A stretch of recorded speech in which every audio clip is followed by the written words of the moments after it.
할렐루야. 하나님께서 여러분을 사랑하심을 가슴속에 항상 기억하시는 분은 행복을 느끼게 됩니다. 외로움이라는 것은 홀로 있는 감정, 또 있을 것이 떠났을 때의 감정, 또 자기 욕구가 채워지지 못했을 때의 빈곤에 오는 감정이라고 이렇게 표현할 수가 있습니다. 그래서 여러분이 전기불이 없을 때는 촛불을 켜놓고 초롱불을 켜놨을 때 굉장히 그것이 귀에서 꺼질세라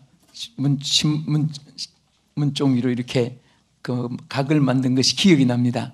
그러나 전기불이 들어오고 나서 그 촛불이 의미가 없어지고, 또 여러분 대낮에는 가로등이 아무리 그렇게 길을 밝혀주고 해서 소중한데 햇빛이 비치면 가로등에 대해서 감각조차 없어지고 이제 좋은 것에 대해서 만족하게 됩니다. 여러분과 저는 태양빛보다도 위대하고, 여러분 가장 온 세계를 창조하시고 다스리시는 전능하신 하나님이 여러분과 함께 계신다는 이 사실만 생각해도 여러분 마음속에는 행복이 깃들게 되고 얼굴에는 항상 웃음이 있을 수가 있습니다. 어느 분이 벤치에 앉아서 고민을 하고 있었습니다. 그런데 그 청소분이 저녁 때가 돼가지고 마지막 청소를 하는데 그 떠나지도 않고 그냥 있는 거예요. 그래서 물었습니다. 당신은 어디서 온 사람입니까? 내가 어디서 왔는지를 지금 생각하고 있는 중입니다. 여기 왜 뭐 하고 있습니까? 내가 무엇을 해야 될지를 역시 생각하고 있는 중입니다. 그럼 앞으로 어디로 가려고 하십니까? 내가 어디로 갈 곳을 안다면 왜 여기에 이렇게 앉아 있겠습니까? 그렇게 대답한 사람이 바로 저 유명한 철학자 데카르트입니다. 이 데카르트는 정말 인생이 어디서 와서 왜 살고 어디로 가야 하는가, 삶의 목적이 무엇인가, 이것을 일평생 연구하고 생각했던 철학자입니다. 한마디로 말해서 우리 인생은 다 나그네 인생이기 때문에 정함도 없고 영혼성도 없고, 또 항상 어디에 이거다 저거다 자신이 생각하는 것이, 그것이 다른 사람에게는 유익도 될 수 있고 손해도 될 수 있고, 다 자기 나름으로의 생각을 외치고 목에 힘을 주고 있습니다. 나그네라는 이 사실이 성경에 많이 기록되어 있습니다. 이 나그네라는 케노스라고 하는 이 뜻은 외국이라는 뜻입니다. 체류자, 외국 사람들이 한국에 잠시 머무는 그런 자를 체류하는 자라 이렇게 말합니다. 그래서 나그네라는 이 헬라어의 케노스라는 이 단어가 바로 외국인 아니면 체류하는 자. 그래서 바울도 그렇게 말했고 베드로도 그렇게 말했고 성경의 구약의 야곱도 그렇게 말했고, 전부 다 인생의 표현을 나그네, 즉 케노스라고 표현을 했습니다. 그 말은 바로 체류자입니다. 잠시 머무는 이 땅에 외국인으로서의 머무는 그런 자라 이렇게 고백을 했습니다. 히브리서 11장 13절에 보면은 땅에 사는 외국인과 나그네로다. 따라합시다. 나는 땅에 사는 외국인이요 나그네입니다. 그것을 하나님은 항상 기억하게 말씀했고, 아니라고 해도 긴 것은 긴 거예요. 우리 하나님 우리를 나그네로 이 세상에 잠깐 머물게 했는데, 그러면 같은 나그네 인생을 살면서 나그네의 삶의 지혜가 있습니다. 오늘 여러분과 저는 성경에서 하나님 말씀하신 다 어차피 나그네인데 나그네로서의 삶의 지혜가 무엇인가를 오늘 생각하면서 하나님께 영광, 여러분에게는 축복이 되기를 축원합니다. 첫째는 베드로전서 2장 11절에 있는 말씀대로 육체의 정욕대로 살지 말아야 합니다. 할렐루야. 이것을 베드로는 굉장히 강조했습니다. 베드로전서 2장 11절에 사랑하는 자들아, 거루민과 나그네 같은 너희를 권하노니 영혼을 거스려 싸우는, 따라합시다, 육체의 정욕을 제어하라. 할렐루야. 이것이 베드로를 통해서 나그네 인생의 가장 중요한 점을 여기에 지적한 것입니다. 자, 이 정욕이라는 것은 자기의 욕구, 욕심 이런 것을 의미할 수 있습니다. 이것은 요새 보면 주제 파악도 못하고 그런 말이 있어요. 자기 주제를 파악하지 못하는 도가 넘는 생각, 그런 일에 대해서 여기에 우리가 그런 말을 사용하는데, 그래서 이 야고보는 야고보서 1장 14절에 뭐라고 있습니까? 사람이 시험을 받는 것은 자기의 욕심에 끌려 미혹되기 때문이다. 욕심이 잉태한 즉 죄를 낳고, 죄가 장성한 즉 무엇을 낳고? 사망을 낳는다. 이것이 근본이 바로 정욕에서 이것이 자꾸자꾸 발생이 돼 나오는 거예요. 정욕은 하나의 지나친 욕심, 필요 없는 욕심, 도에 넘는 욕심, 이런 건 말합니다. 욕망하고 꿈을 가지는 것하고 정욕하고는 차이가 있습니다. 그래서 우리가 찬송 197장에도 정욕과 죄악에 붙은 마음을 성령의 불길로 태우사, 다 같이 정결케 하소서, 태우소서, 깨끗게 하여 주옵소서. 아멘. 네? 왜 이것이 필요하면 태워 없애버리 달라고 했겠습니까? 정욕과 죄악의 충만함을 오늘도 넘치게 하옵소서, 이렇게 부르야지. 네? 필요 없는 것이니까. 그것을 버리게 해달라고 하는 말과 씻어달라고 하는 말과 태우소서 하는 말과는 차이가 있습니다. 그냥 막 바싹 잿더미로 만들어주시고 정체도 없게 만들어주시고, 그래서 우리 부르는 찬송대로 정욕이 다 필요 없는 욕망이, 여러분 사람이요 명예심 때문에 괜히 자랑하고, 나는 정말 우리 근황 대화나, 그래서 우리 항상 강단에 여기도 혹시 외부에서 설교하신 분이 오면 누구든지 이 강단에 있을 때는 오직 말씀 중심의 설교, 요 앞에 빨간 글씨로 딱 써놔 있습니다. 우리 평화의 동산에도 강단에 오직 말씀의 중심의 설교 딱 써놨습니다.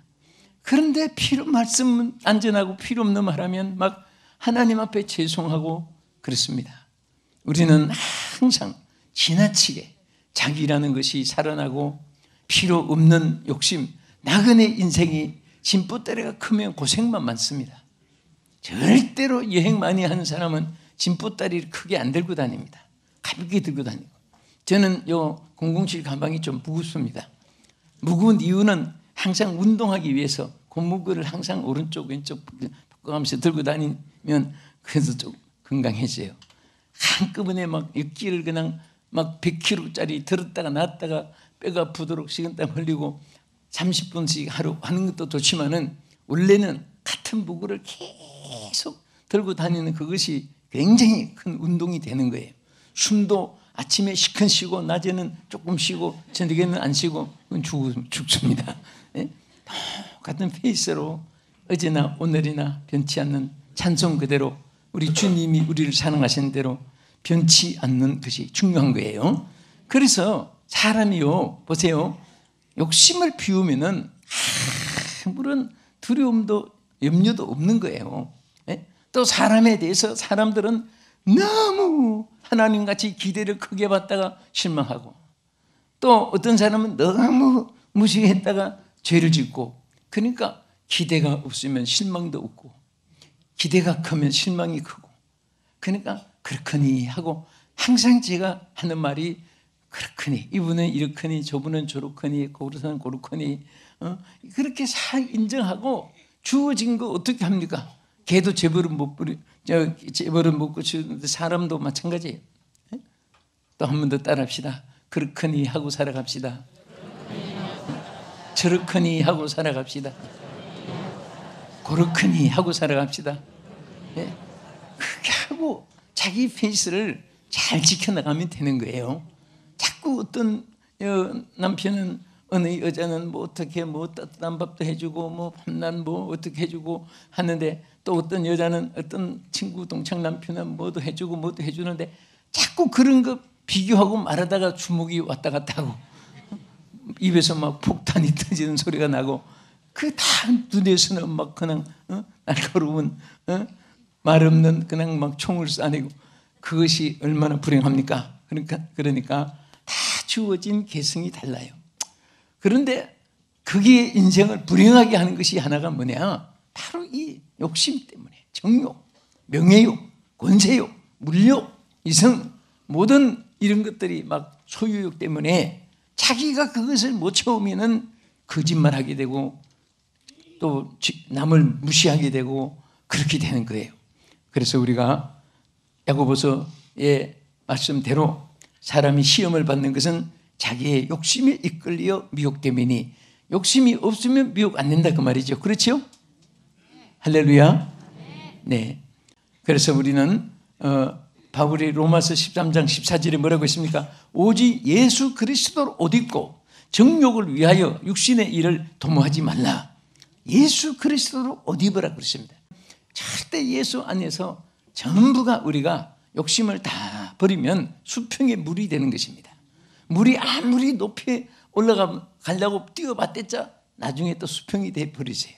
우리 하나님의 법칙대로 사는 것이 제일 행복합니다. 할렐루야. 그래서 항상 우리는 육체의 정욕대로 살지 않는 것이 나그네 인생으로 행복한 삶이요 지혜로운 삶인 줄로 믿으시기 바랍니다. 베드로는 4장 1절에 분명히 다시 사람의 정욕을 쫓지 않고 오직 하나님의 뜻을 쫓아 이렇게 말했습니다. 사람의 정욕을 쫓지 않고 하나님의 뜻을 쫓아 육신에 남은 때를 살려 함이라. 여러분도 결심합시다.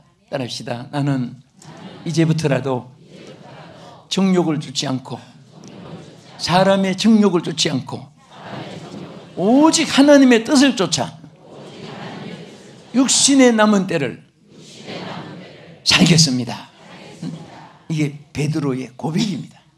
우리 모두의 고백이 되기를 주님의 이름으로 축원합니다. 두 번째는 우리가 나그네 인생에 삶의 지혜가 있습니다. 뭐냐? 고난과 시련을 두려워하지 말아야 됩니다. 어차피 우리 인생이 세상이 천국 같은 곳이라면 왜 태어날 때 그렇게 울고 또 갈 때는 그렇게 남을 울리고 살아있을 동안에는 이런저런 눈물, 항상 눈물 닦아두고 어떤 사람은 가방 안에 손수건을 넣고 다닙니다. 예? 땀 닦으려고 하는 것보다 눈물 날 때 닦으려고. 그렇게 왜 세상에 눈물이 많겠습니까? 이것은 고난이 함께하는 세상이라는 것을 전제하고 있는 것입니다. 그것을 여러분도 저도 알고 있는 거예요. 그래서 인생은 한평생 고난과 시련과 싸우면서 살아가는 여정인 것입니다. 그래서 여러분 우리가 창세기 47장 9절에 보면요, 이 야곱이 바로에게 한 말이 있잖아요. 내 나그네 길의 세월이 130년이니이다. 나의 연세가 얼마 못 되니 그래도 자기 살아온 길에 이렇게 말했습니다. 우리 조상의 나그네 길의 세월에 미치지 못하나 험악한 세월을 보내었나이다. 험악한 세월을 보내었나이다. 어떻게 보면 그때는 지금과 같이 생존 경쟁에 아비규환을 이루는 그런 극도의 고도의 인간의 지혜로 서로 싸우는 세상이 아닌데도 불구하고 자연이 정말 생활에 터지는 그런 세대도 여기에 뭐라고 했습니까? 험악한 세월을 말 표현을 보면은 옛날 사람이나 지금 사람이나 이 세상은 나그네 길에 험악함이 다 있다는 거예요. 없다는 것은 기적이에요. 있는 것은 보통이죠. 따라합시다. 고난이 있는 것은 정상이다. 그게 정상이에요. 왜 이게 그렇게 생각하는 것은 그 정상이 무엇인지를 몰라서 그렇습니다. 또 어떤 사람들은 저는 이제 우리 성도들이나 또 목회자 세미나를 많이 하니까 목회자들 상담 들어보면 이런 질문, 제일 많이 받는 질문 중에 목사님 그렇게 사랑하고 그렇게 믿음을 흘려주어서 학습 주고 세례 주고 이렇게 저렇게 하고 이렇게 삶을 만들어주고 직분까지 주었는데 바로 그분이 나를 괴롭히고 나를 모함하고 그런데 막 이건 막 지옥 같은 아픔이라는 거예요. 차라리 가슴에 칼로 찔러주는 것이 덜 아플 것 같다 그래요. 그래서 내가 물어봅니다. 그분이 옛날에는 잘했습니까? 참 잘했습니다. 그냥 지금은 잘못합니까? 지금은 변질됐습니다. 그래서 목사님, 그게 변질이 아닙니다. 그 잘못 생각했습니다. 그분의 본질이 지금 나타난 그것이 그분의 본질이고, 그동안에 잘했던 것은 은혜로 간푸라치게 되고, 그 성령이 그분을 막 사로잡아서 은혜로 무장했을 때고, 은혜가 떨어지면 본질이 나타나는 거예요. 그래서 그 얘기, 정말 그렇군요. 여러분, 눈이 막 우리 대한민국을 덮었잖아요. 그 천지가 하얗게 보였죠. 굉장히 아름다웠죠. 기도해봐야 알겠습니까? 그런데 눈이 녹으니까 본질이 나타난 거예요. 전에는 하였는데 지금은 그게 아니에요. 그래서 사람이 본질이 좋아야 돼요. 본질이 선한 사람은 입만 벌리면 남을 칭찬하고 축복하고, 본질이 착한 사람은 남에게 항상 선한 마음을 가지게 되고 긍휼을 베풀게 되고, 있는 거 있으면 다 도와주고 싶고 그렇습니다. 본질이 전에는 안 그랬는데 지금은 욕심이 많아요. 지금은 막 입만 포기트만 알고 자기 입만 알고 자기 명예만 알고 자기 위주만 알고. 전에는 안 그랬는데, 전에는 안 그런 것이 아니라 그게 본질인데 전에는 은혜가 조금 덮여 있었는데 은혜가 떨어져서 눈이 녹아서 본 땅이 나타난 거예요. 그렇기 때문에 그렇게 해야 돼요. 그때도 저분이 그게 본질이구나. 그래서 그렇게 생각하고 대하면은 왜 실망을 합니까?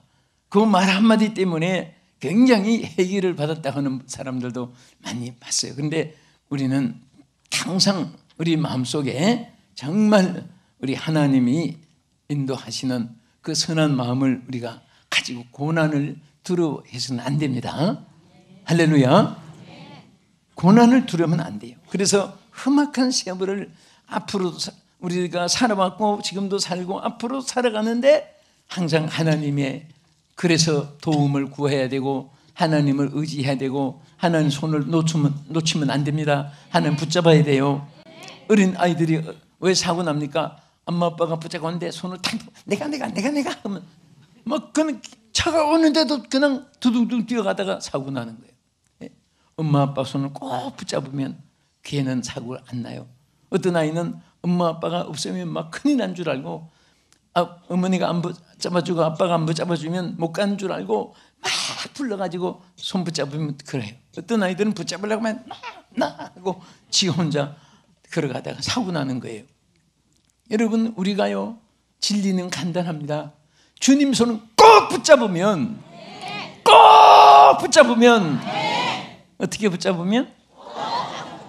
우리 한국말은 고기 씹는 것 같아요. 입에 넣고 가만히 있으면 맛이 없어요.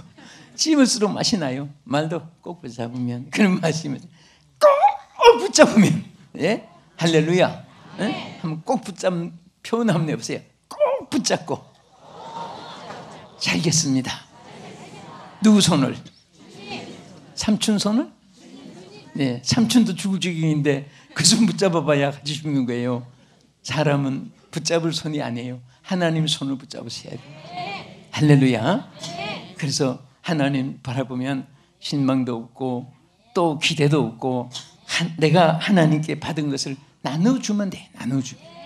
다른 사람에게 있는 것을 빼앗으려고 하지 말고, 기대를 하지 말고 하나님의 있는 것을 사모해가지고 하나님 것 받아서 나누어주겠다, 이런 삶으로 무장을 하면 하나님이 베풀 수 있는 축복을 주십니다. 꼭 어떤 물질을 통해서 어떤 사람 베풀 수 있는 은혜도 주시고, 어떤 분은 또 은혜를 충만받게 해서 은혜를 베풀며 살게 해주시고, 또 어떤 분은 기도를 해줘서 그분이 그 기도 응답으로 잘되게 해주는 은혜를 베풀기도 하고, 어떤 분은 또 평강을 베풀면서 그 사람 마음을 편안하게 해주는 사람도 있고, 소망을 심어주기도 하고, 우리는 얼마든지 베풀 재료가 많이 있습니다. 재간이 있으면 재간으로, 지식이 있으면 지혜가 있는 대로 우리가 또 기능이 있으면 기능으로 이렇게 베푼다는 게 얼마나 중요한지 모릅니다. 그래서 우리 사람은 이 땅에 살면서요, 시편 기자도 그 시편에 모세가 그렇게 기록했습니다. 시편에 있지만은 모세가 한 말인데, 시편 90편 10절에 보면은 우리 연수가 70이요 장수하면 80이라도 그 연수의 자랑은 수고와 슬픔뿐이요 신속히 지나간다. 수고와 슬픔뿐이다. 예? 자, 이런 위대한 지도자 모세도 항상 슬픔과 수고가 그에게 늘 있었고 신속히 지나간 세월 속에 살았습니다. 여러분, 가장 유명한 영웅이라고 하는 인물들을 꼽으면 나폴레온을 꼽게 됩니다. 그 나폴레온이 마지막 센트 헬레나에서 죽기 직전에, 그 섬이지요, 센트 헬레나 섬에서 마지막 죽기 전에 그 유명한 나폴레온이 마지막 남긴 말이 있어요. 한번 따라하십시다. 육대주의에 불어오는 바람은 천만인의 한숨이요, 오대양에 넘실거리는 바닷물은 백만인의 눈물이로다. 자, 그렇게 천하를 호령했던 나폴레온도 마지막 센트 헬레나 섬에서 남긴 마지막 말이에요. 육대주의에 불어오는 바람은 천만인의 한숨이요, 오대양에 넘실거리는 바닷물은 백만인의 눈물이로다. 얼마나 한숨이 많으면 오대양 육대주의의 바람이 한숨처럼 들렸고, 얼마나 살아오면서 눈물을 많이 흘렸으면 오대양에 넘실거리는 이 바닷물이 백만인의 눈물이라고 이렇게 표현을 했습니다. 그렇거니 하고 살아가시면 돼요. 나만 눈물이 있고 나만 아픔이 있고 나만 실패만 있고 그렇게 생각하면 안 됩니다. 또 어떤 분은 왜 하나님 뭐 내가 잘못했다고, 내가 저분보다 잘못된 거 저분이나 나는 똑같은데 왜? 그것은 인생의 본질을 모르고 또 하나님의 섭리를 몰라서 그렇습니다. 여러분, 다윗은 이렇게 말했어요. 시편 119편 67절에 보면은 고난 당하기 전에는 내가 그릇 행하였더니 이제는 주의 말씀을 지키나이다. 고난을 당하기 전에는 우리는 그릇 행하고 이것이 인생이 본질입니다. 본질은 착하지 않아요. 사람은 본질은 절대로 선함이 없습니다. 그런데 그렇게 두면 그런 속에서 하나님을 멀리하고 구원의 판결에 서지 못하니까 하나님이 고난이라고 하는 약을 주가지고 하나님을 찾게 만드는 거예요. 누굴 찾게? 하나님 찾게 만드는 겁니다. 여러분, 우리는 자기 인생의 자연적인 삶이 얼마나 아름다운지 몰라요. 네? 하나님 주어진 본질대로 하나님 은혜 가운데 우리가 새롭게 사는 것이 얼마나 아름다운지 모릅니다. 그래서 우리는 이 절대로 고난을 두려워하지 말고 살아야 돼요.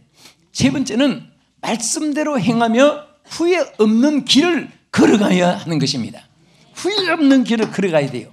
여러분, 요즘에 교통법에 보면 여러분 그 유턴 사인이 있습니다. 뒤돌아온다. 인생이 빨리 가도 잘못된 길로 가면 유턴 다시 돌아와야 되는 거예요. 네? 그래서 우리는 하나님의 이 말씀이 표준입니다. 절대 주어진 세월을 허송해서는 안 됩니다. 디풀러라는 사람은 바보는 방황하는 자이고 현명한 자는 여행을 계속하는 자이다.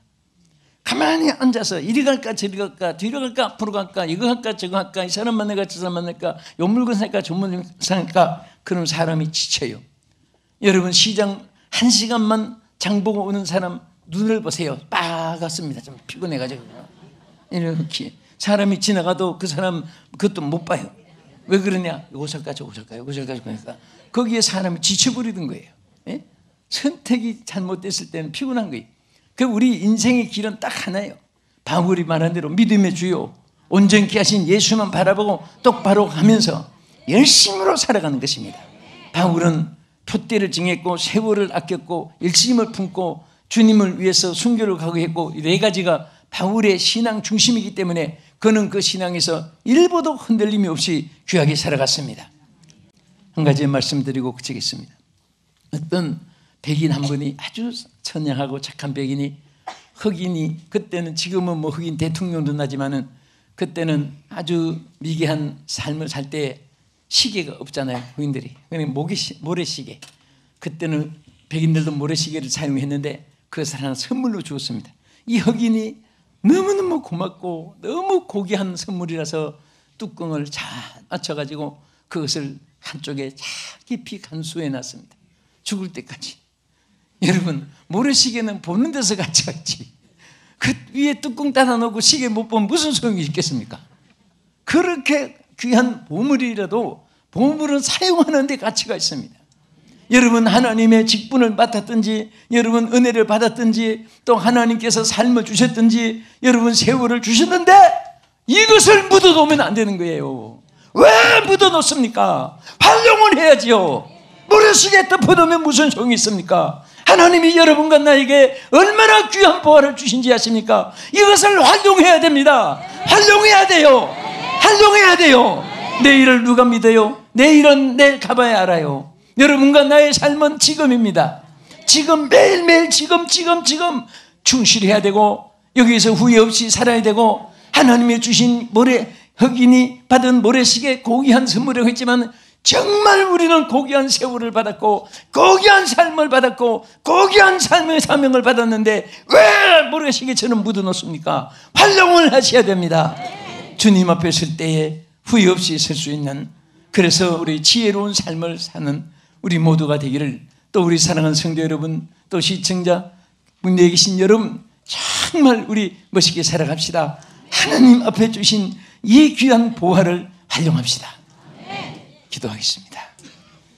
하나님 아버지, 사랑하는 우리 성도들 삶의 지혜를 주시옵시고 정욕을 따라 살지 않게 주시옵소서. 고난을 두려워하지 말고 적응하고 이기게 하여 주시옵소서. 주여, 이제는 정말 우리가 하나님 말씀의 길로 후회 없이 걸어갈 수 있게 하여 주시옵소서. 예수님 이름으로 기도합나이다. 아멘.